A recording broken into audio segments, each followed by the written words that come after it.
need people who are expert in things like biometrics, telecoms architectures, on RF, on system design methodologies, on software design methodologies. Because at the end of the day, if you use a good software design methodology or approach or language to build something, you build it in a way that hasn't got the vulnerabilities in. We're looking for a really wide range of people.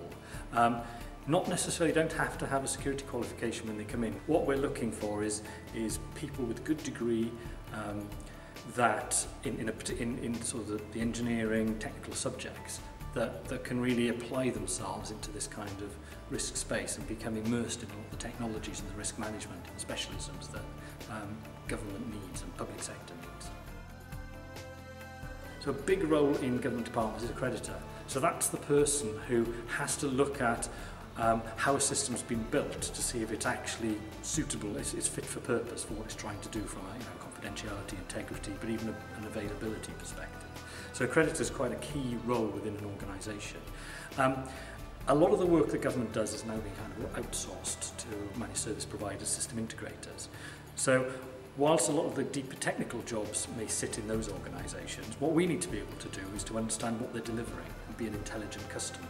So having people who understand how you architect systems securely, how you get assurance into systems are quite key, so that we can be the intelligent customer and make sure that the industry is delivering what we need from them. Two of the main projects I'm working on at the moment, which are, I say, slightly odd. So one is we're developing a certification scheme. So we're working with the BCS, the Institute of Information Security Professionals, in collaboration with Royal Holloway and Crest, and also APM Group. So they are three certifying bodies, and we're working with them to certify against some of the roles that we have in government and the public sector. So trying to set up that scheme is quite challenging. The other piece of work I'm doing is recognising that we're kind of not getting the depth of expertise from academia that we want.